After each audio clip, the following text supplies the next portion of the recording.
Hey, it's Heidi Rain. Welcome back for another episode of Addiction and Codependency and Toxic Relationship Recovery Breakthrough. With me, your host, Heidi Rain. I am so glad to be here. I have a running list of all the videos that I need to make. They pop into my head. I don't know, or all the episodes I need to record. I don't know about you, but they all come to me in like the middle of the night or right when I'm trying to get to bed and I have like this running list. I'll put it in my iPad notes or my phone notes. And I have so much that I want to give to you, so many different things I know that you've been asking and that I want to make these videos for you that I know are going to be game changing for you. And so I was going to sit down to record some of that stuff today. And in my inbox, in addition to all these videos I know I want to make for you, there was a viewer question from Australia. And she asked me if I could answer this question. And I was like, you know what? That kind of takes precedence over all these other things that I wanted to say today, because this is probably one of the most profound questions you can ask yourself if you are in a relationship with an addict, an alcoholic, a narcissist, or otherwise toxic person. So I'm Heidi Rain, by the way. If you're new here, I do want to take a minute and welcome you home. I am so glad you found me. I have dedicated my entire life to serving people who have been affected by other people's bullshit. Okay. So if you grew up in an addicted dynamic and you like that stuff still sticking with you and you find yourself in these relationships that are one-sided or hurtful, or if you had a dreamy childhood and you ended up in a relationship with an addict, an alcoholic, or narcissist, and you're learning how to cope and deal, or if by the grace of the God, you have gotten out and you are ready to heal, I have you covered on every step of the way. Lots of programs for you, lots of opportunities. Go over to HeidiRain.com and check it out. So let's go ahead and dive in to the questione that I got today because epic question. We're just going to riff on it. So it says, hey, Heidi, I'm in Australia and I have a few questions that I'm wondering if you can answer in a video because we don't have much support here. And I have a lot of clients internationally. I have clients from Africa, from Australia, from all over the world, and they all kind of say that Germany addiction sometimes there's a little more but not so much. They say all the time there's no support. So, and that's true not just for other countries but here in the States as well. There are treatment centers around every corner. There's help, but what gets left out or who gets left out are the families in a real meaningful way where we can have strategic advice. It's one thing to go to a therapist and get support or Al-Anon and be able to share your stories. Isn't that amazing? It's another thing though to get to like what the hell to do stuff, right? Like, can you just tell me?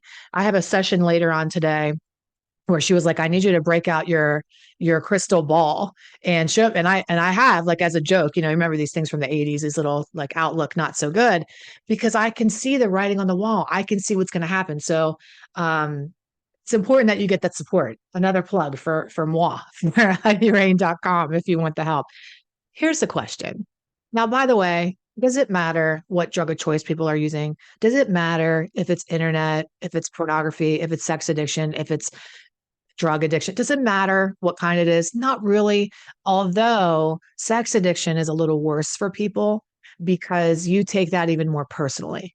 So if you have a partner that's addicted to pornography or sex, you feel like, oh, what's wrong with me? Versus when somebody's addicted to drugs and you're like, what's wrong with them? You still are a little bit like, what's wrong with me? But not as much. So I have a blank addict. I'm not even going to say the type. Does he know here's the question. Does he know deep down that I am not a bad person? Does he know that I am not really doing the things that he accuses me of? Uh, why does he bring up things about me and throw them in my face to manipulate me or to gaslight me or to hurt me in arguments? He's cheated on me. I mean, I could go down this email. It gets pretty intense. He's cheated on me back and forth. He just calls her up when he wants something or he wants sex or have da da da da da. And basically the root of this question, we're just going to simmer it on down. We're going to take the boiling pot, we're going to sit around simmer, and we're going to answer the question, which is this. Do they know they're hurting me? Do they know that I'm actually a good person? I'm the only one that cares for them and I'm the only one that stuck it out. So how about you? Maybe this will relate to you today. You're thinking to yourself, I'm the only person this one has. I'm the only person this addict, alcoholic, narcissist, or toxic jackass has. Okay. And they're hurting me. Like the only way that they could possibly be hurting the only person that actually loves them and cares for them is because they just don't realize that it's happening. So let's answer that question first. Do they know they're hurting you? I don't know. Maybe momentarily, minute to minute, fleetingly, situationally, periodically, from time to time, they might know that they're hurting you. But here's the real question that we need to ask ourselves is it's just like ask yourself this question. Does an addict or an alcoholic know they're hurting themselves? Sometimes, periodically, episodically, whenever they get into a moment of remorse or regret or made a mistake and they feel like, oh my gosh, I can't do this anymore. But how short lived is that? Have you ever been with an addict or an alcoholic when they had like come to Jesus moment and they realized the depth and breadth of the pain they were causing themselves? And they go, oh my God, I can't keep hurting myself like this. But then addiction really doesn't care about epiphanies. Addiction doesn't care about an awakening or an understanding. It cares about action. Addiction doesn't care how much you know. Addiction cares how much you do to stay sober. So somebody can have an awakening. Oh my God, I realize I'm hurting myself. Or even I realize I'm hurting you, but they still have to behave their way into stopping that behavior. Just the magic moment of them seeing it's not going to do anything. So here's the thing. I know and I believe in my heart that you believe as a person who's surviving an addict or an alcoholic or otherwise narcissistic person, the first thing you have to understand is you are a victim here of narcissistic abuse. There is no greater narcissist when they're actively addicted than an alcoholic or an addict. They're self-obsessed, they have absolutely no empathy, they gaslight, they manipulate, they lie, they hurt you, they don't recognize it. I mean, it is classic, right? It's classic narcissism. So that means that you're a victim of abuse. So while you're sitting there going, do they see they hurt me? Do they see they hurt me? A better question is, why are you stuck in a situation where you're being hurt and trying to get somebody to see that they're hurting you? Now, with all the love in my heart and all the smarts in my brain, I'm going to lovingly assert to you, this isn't the first time. This isn't the first time that you're in a situation where you feel like you have to get somebody to see the hurt they're causing you. Where are my sisters and my brothers? Let's just find them out right now. Okay. Look, Shit Creek survivors. Where are my Shit Creek survivors? Okay. You have been through it. You have suffered it. You spent your whole life in a dysfunctional shit show of some kind of way, and you say to yourself, you know, if my dad can just see how much he's hurting our family, he'll stop. If mom can just see how irrational and ridiculous and crazy this is, things will change. If mom or dad can just see how good of a kid I am, they'll change their mind about me. If they can just see how good I am, then mom and dad will want to take care of me. You know, this story, when it doesn't get rectified in our hearts, becomes a walk into relationships as an adult, and we attract the same people, not because we're a glutton for punishment, but because we're trauma bonded to rejection and betrayal. We're trauma bonded to rejection, betrayal, and abandonment. And when that old familiar feeling comes up, we're so busy going, see, you're hurting me, than to actually go, wait a minute, you're hurting me. Now, as a kid, you can't get up and walk out. You're a little baby. I don't know, a kid.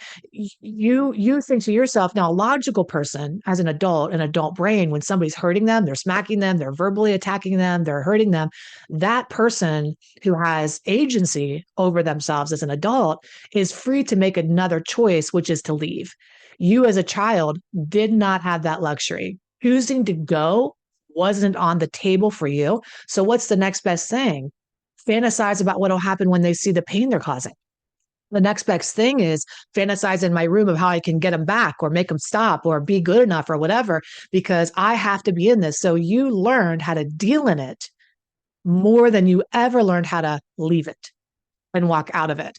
So here's the better question for you. What if it's true that you had nothing to prove? Now, here's my other thing.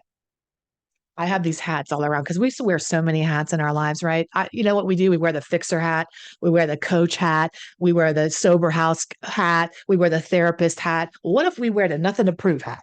aren't. What if we're like, you know what? I don't have anything to prove up in here. I don't need to prove my value. I don't need to prove you're hurting me. I don't need you to see that you're destructive. I don't need you to notice how much pain I'm in. I just need to get the out of here and stop allowing this to go down. Now, I know that's a lot because you're allowing it for a reason. You're allowing it because of your training. You're allowing it because you can't see the forest through the trees. And this is where I come in. This is where I can help you unravel the program that says, suck it up. I can help you unravel the program, the mental dysfunction that was installed in you that says suffering is the religion. And like Anne Lamott said, I believe it was, when suffering is the religion, honey, it's time to leave the church. Okay. Right. But you have a black belt in suffering. So it's like, how can I get them to see? How can I get them to see? We need a better question. How can I stop being in this environment? Now, I know sometimes it's hard. You feel like it's dangerous. I'm not talking if you feel like it's going to be dangerous. You got to be smart about it, right? Hotline.org. If you're in a particularly abusive situation or a hurtful situation, you got to be smart. You got to have strategic steps to get out of this thing. But if you are safe, for the most part, and this takes its toll anyway, but psychologically and emotionally, you're on a roller coaster. You don't know if you're coming or going. You need somebody to come alongside of you and show you the light and pour into you sanity, because it'll make a smart person go crazy. Addiction makes a smart person feel crazy. So you start to question yourself and your judgment. So here, do they know they're hurting you? Maybe, and they're still doing it. I used to think that as an abused kid, when I grew up, if my parents would just acknowledge the pain that they put me through or that I felt as a kid, that I would be healed and magically be better. And that happened a couple of times on my journey where both of my parents sat me down and said, I'm so sorry for all the hurt I caused you. I'm so sorry for every time I hit you or hurt you or raged at you or berated you. And, they owned it many times throughout my life. And the thing is it was so weird because even though they owned it, it didn't make me feel better. But as a person searching for the apology, you think the apology is the panacea. That's the magic cure that's going to somehow make that feeling in you of unworthiness or rejection or abandonment or betrayal go away. But I have to tell you, even if the apology comes, we're still left with that hurt and pain because the pain and the hurt still happened. That's why an apology isn't enough. That's why them owning it isn't enough. Because I'll tell you what, even if you get a narcissist or an alcoholic or an addict to go, yeah, I see I'm hurting you, and they're admitting it to you, they're like, I'm so sorry. I see. Because we have a lot of those people, right? Those like, oh God, I'm so sorry. I'm so sorry. But then they still do the damn thing. That's even worse because now you're telling me, you're hurting me and you're doing it. So there's an element of, yes, they know they're hurting you. There's an element of, no, they don't know they're hurting you to that extent because they have no understanding of the level they're hurting themselves. They cannot see your pain that they're inflicting on you when they can't even see the pain they're inflicting upon themselves. There's a denial and a delusion, and addiction lives in the land of denial and delusion, and it speaks in the language of lies. So truth, honesty, transparency are nowhere to be found in addiction. What you can do is focus on coming to the light, finding the truth, finding your way home to the truth and to the sanity, and then wield the light against the dark, right? Keep yourself light. But when you get sucked into the dark with them, you go on the crazy train and you buckle in, and what ride are we going on today? You're losing your mind every other Tuesday, right? And that's just not going to work for you. So has this answered your question? The answer to the question is it doesn't matter. It doesn't matter if they know they're hurting you because, my love, they're hurting you. Now what?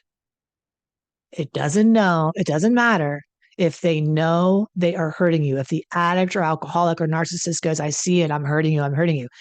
That's not going to make it any better. What's going to make it better is when you say, and I'm unwilling to subject myself to that any further. Now, I know that triggers a lot of people because it's like, why? You don't understand. I'm stuck. I'm here.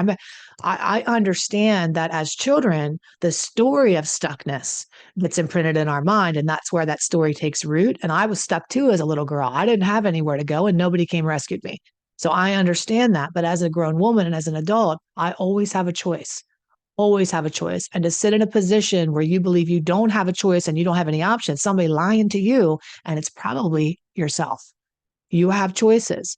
You have options. You need to work with somebody who can see the forest of the trees and point out what those options are so that you can have psychological, financial, emotional, spiritual, and mental health in abundance, because that is what you deserve.